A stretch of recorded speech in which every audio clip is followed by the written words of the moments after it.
जान लेते हैं कि व्यू डेटा होता क्या है। व्यू डेटा जो होता है एक डायनामिक एक डिक्शनरी ऑब्जेक्ट होता है और इसका जो काम होता है कि डेटा को हम पास करते हैं कंट्रोलर टू व्यू। कंट्रोलर से व्यू में डेटा को हम पास करते हैं और इसका हम देखते हैं इसका यूज कैसे करते हैं।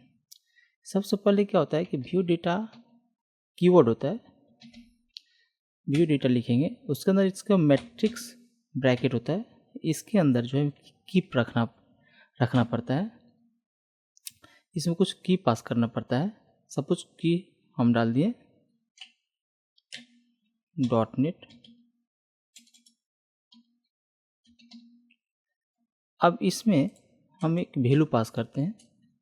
वैल्यू कुछ भी हो सकता है या ऑब्जेक्ट भी, किसी क्लास का ऑब्जेक्ट भी हो सकता है, एक सिंपल स्ट्रिंग भी हो सकता है, लिस्ट भी हो सकता है।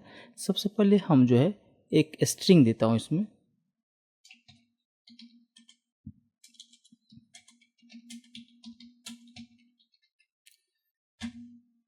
इसको जब हम गेट करेंगे तो व्यू डेटा को जो है इसको सेम कॉपी करेंगे और ये जो CHHTML फाइल है इसके अंदर जाएंगे।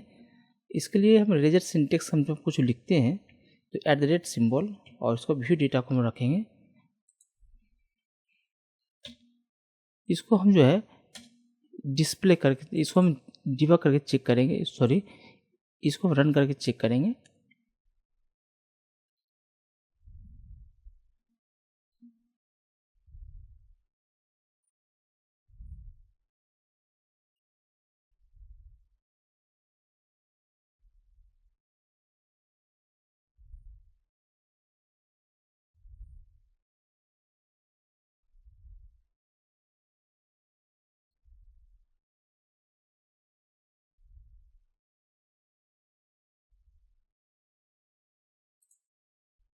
आप देख पा रहे हैं कि .NET विद सुनील, ये जो मैंने रखा है यहाँ पे कंट्रोल के अंदर, जो मैंने पास किया वैल्यू .NET विद सुनील, वो वैल्यू आप जो है देख पा रहे हैं कि इसको मैंने यहाँ पे डिस्प्ले किया हूँ। आप फ्रंट एंड में देख सकते हैं, यहाँ पे ब्राउजर में .NET विद सुनील जो स्ट्रिंग जो था वो डिस्प्ले हो गया फ्रेंड्स।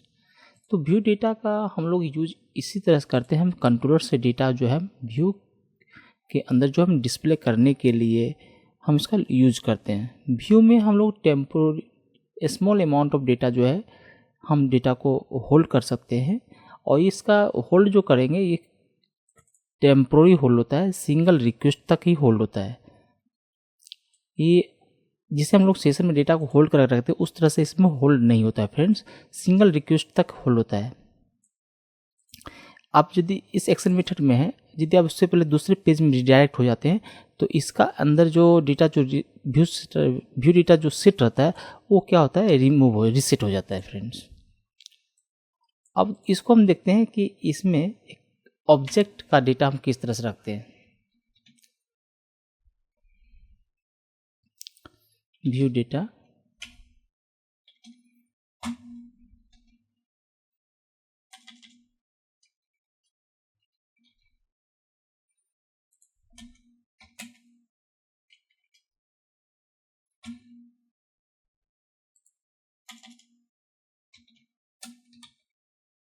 मैंने एक एम्प्लॉय बोल के एक क्लास बनाया हूँ।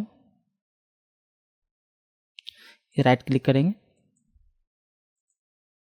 Go to definition. आप देख पा रहे हैं एक क्लास बनाया हूँ, इसके अंदर एक प्रॉपर्टी डिफाइन किया हूँ, एक first name and last name.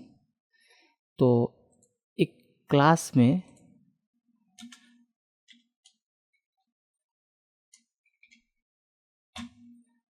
First name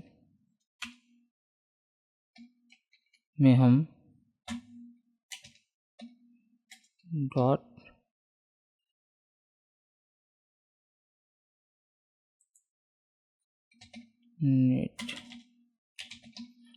.NET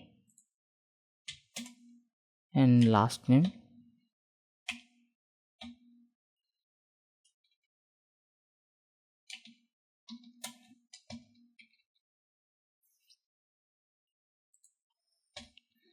इस डेटा को मुझे जो है व्यू के अंदर गेट करना है फ्रेंड्स। तो इसको हम कॉपी करेंगे फ्रेंड्स।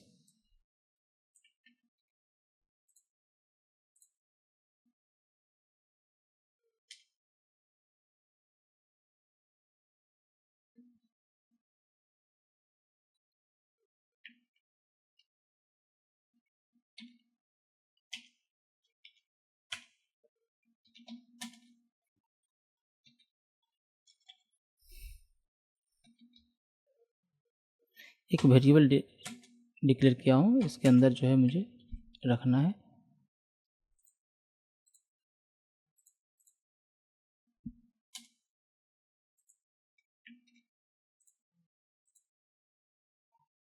अब यहाँ पे डेटा जो है एम्प्लॉय में डेटा है, एम्प्लॉय में डेटा रखा गया है, एम्प्लॉय क्लास है, उसके अंदर जो है मैंने डेटा को रखा है। 2 प्रॉपर्टीज है, फर्स्ट नेम लास्ट नेम। तो इसको मुझे थोड़ा कास्ट कर लेंगे as employ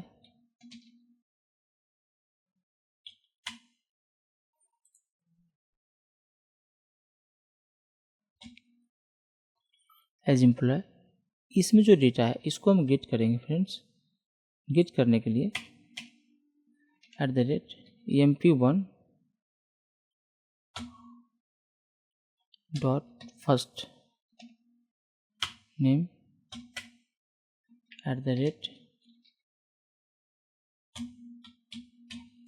dot last name.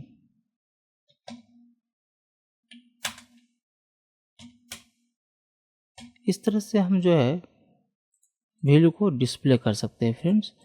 इसमें जो वैल्यू आया इसको यहाँ पे डिस्प्ले करेगा। सबसे पहले इसको फिर हम इसको स्टॉप करते हैं।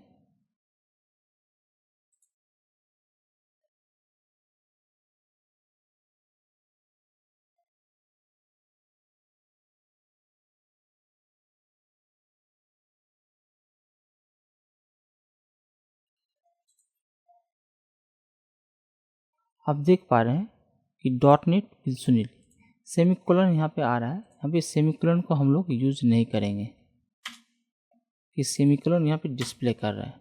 फर्स्ट नेम लास्ट नेम वगैरह रखेंगे, यहाँ पे डिस्प्ले करेंगे। अब क्या है कि मैं लिस्ट का डेटा में डिस्प्ले करना चाहता हूँ। व्यू डेटा,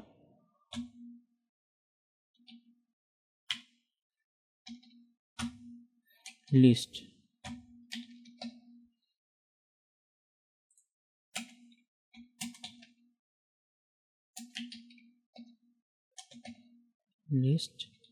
लिस्ट में डेटा जो है हम एक लिस्ट जो है ये जेनेरिक क्लास है, इसके अंदर जो टाइप पास करना पड़ता है किस टाइप का हम डेटा को लिस्ट में रखेंगे। तो हम रखेंगे स्ट्रिंग टाइप डेटा रखेंगे इसमें। इसके अंदर जो है हम जो है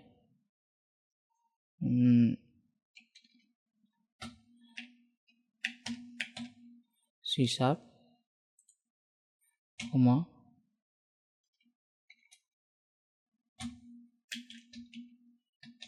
ब्लेजर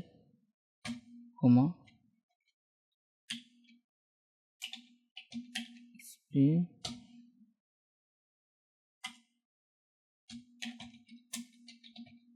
कोर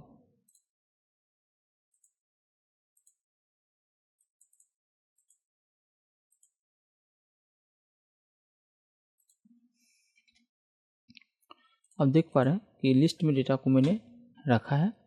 इस लिस्ट का डेटा को मुझे गेट करना है। सबसे पहले इसको मैं कॉपी कर लेंगे फ्रेंड्स।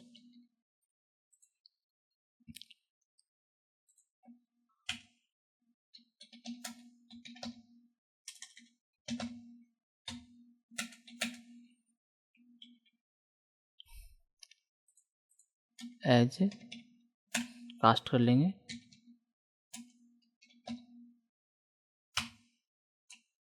इस टाइप का स्ट्रिंग टाइप का वैल्यू है मुझे, तो इसमें स्ट्रिंग रखना पड़ेगा।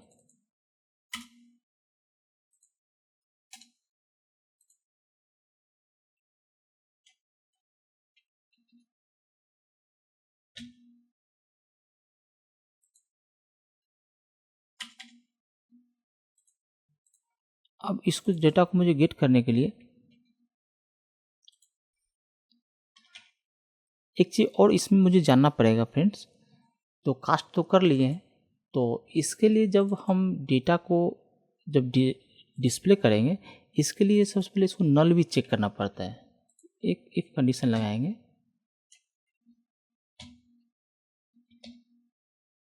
list1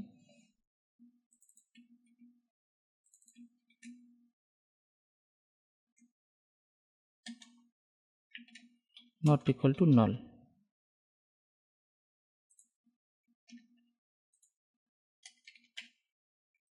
उसके बाद फॉर ईच का हम लोग यूज करेंगे,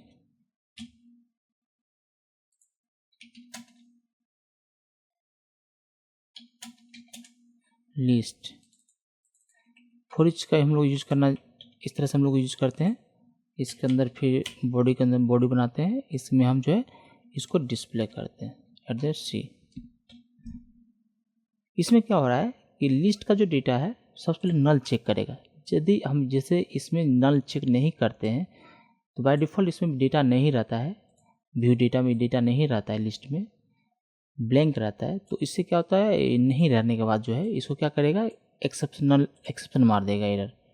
तो इसलिए सबसे पहले चेक करते हैं, डेटा नहीं रहेगा तो डिस्प्ले नहीं होगा, डेटा मेरा जो है लूप के अंदर नहीं आएगा, बाहर ही है से इसको निकल जाएगा। तो इसलिए इसमें व्यू डेटा में क्या होता है कि नल चेकिंग करना पड़ता है, नहीं तो नल एक्सेप्शन मार देता है फ्रेंड्स। तो इसको एक बार चेक कर लेते हैं।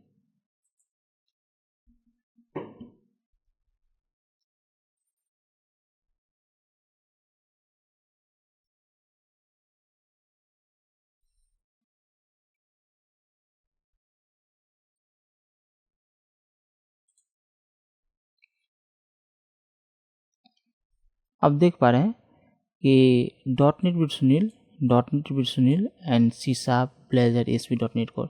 अब मैं क्या करूँगा, इसमें जो डिस्प्ले हो रहा है तो मैं ब्रेक लगा देता हूँ फ्रेंड्स।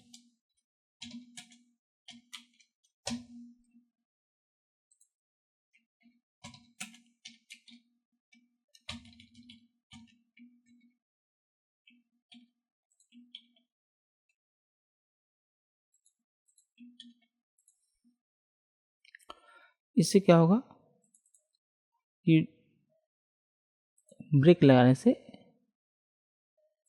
सभी एक लाइन में डिस्प्ले नहीं होगा फ्रेंड्स, न्यू लाइन में सब डिस्प्ले होगा।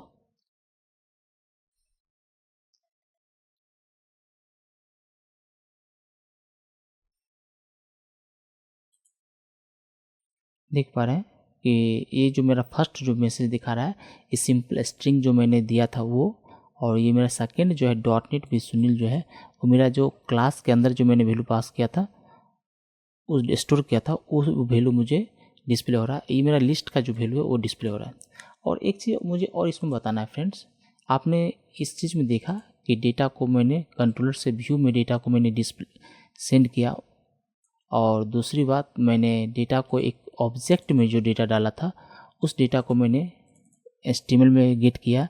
उसका लिस्ट का जो डेटा था, इसमें डेटा को लिस्ट का डेटा को मैंने गेट किया। इसका बहुत हम लोग यूज़ करते हैं फ्रेंड्स। यदि डेटाबेस से डेटा हम जब टेबल से डेटा जब गेट करते हैं तो उसको हम टेबल में डिस्प्ले करने के लिए इस तरह से हम लोग चेक करते हैं और फॉर ईच लगा के उसको डेटा को हम टेबल फॉर्मेट में डिस्प्ले करते हैं। और एक चीज़ और एक चीज़ सिखाना है आपको कि यहाँ पे हम लोग क्या होता है कि क्लोजिंग ऑपरेटर का, नल क्लोजिंग ऑपरेटर का हम लोग यूज़ करते हैं इस तरह से।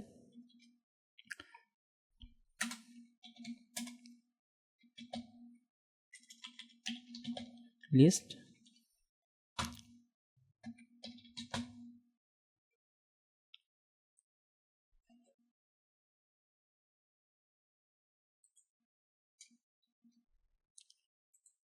इसमें क्या होता है फ्रेंड्स, इस जो मैंने नल जो चेक किया है यहाँ पे, अब मुझे इसका ज़रूरत नहीं पड़ेगा,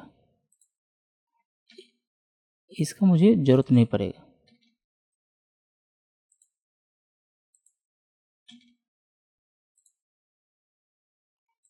इसका मुझे ज़रूरत नहीं पड़ेगा। इससे क्या होता है कि नल क्लोजिंग ऑपरेटर का हम लोग यूज़ करते हैं कि ये क्या होता है, जब मेरा कोड रन होगा तो पहले चेक करेगा इसमें यदि डेटा नल नहीं रहेगा तो इसका वैल्यू को डिस्प्ले करेगा। यदि डेटा नल रहेगा तो इसको रीड करेगा, तो ये इसको रीड करेगा तो ये क्या करेगा, इसको ब्लैंक भेज देगा। तो नल तो मिलेगा नहीं, तो ब्लैंक भेज देगा, ब्लैंक रहेगा तो डेटा डिस्प्ले होगा नहीं। तो इस तरह से क्या होता है, हम लोग इसका यूज करते हैं फ्रेंड्स। इस तरह से हम लोग इसका यूज करते हैं। इसको भी चेक कर लेते हैं रन करके।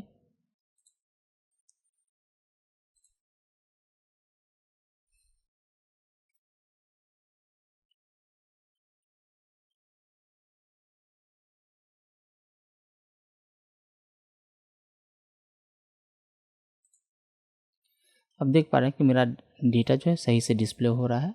हम दो तरीका से, हम पहले जो है इसको इफ़ कंडीशन लगा के नल चेक कर लेते थे। इस वेरिएबल में नल नहीं रहेगा तब जाके इसके अंदर हम लोग इसको फॉर ईच का यूज होगा। फॉर ईच में जो डेटा होगा लिस्ट में, वो डेटा डिस्प्ले हो जाएगा। तो एक लाइन, इस लाइन को मैंने हटा के मैंने ये नन क्लोजिंग ऑपरेटर का मैंने यूज़ किया है। आप लोग भी इसका यूज़ कर सकते हैं। बहुत ही एक लाइन में कोड मैंने लिख के मैंने यहाँ पे 2 लाइन 3 लाइन का जो कोड था मैंने उसको हटा दिया। तो लाइन मेरा ये जो मल्टीपल लाइन जो था मेरा स्किप हो गया। तो इस तरह से भी आप लोग यूज़ करते हैं। स्मार्ट कोडिंग इस तरह से लिखने से स्मार्ट कोडिंग होता है। तो लिखने का ये नया इस तरह का ऑपरेटर जो है नए C# 9.0 में आया है। तो इस तरह से लिखने के लिए हम लोग 9.0 में सीखे हैं। तो आप लोग भी प्रैक्टिस कीजिए इस तरह से लिखने का, बहुत सिंपल है। Thank you.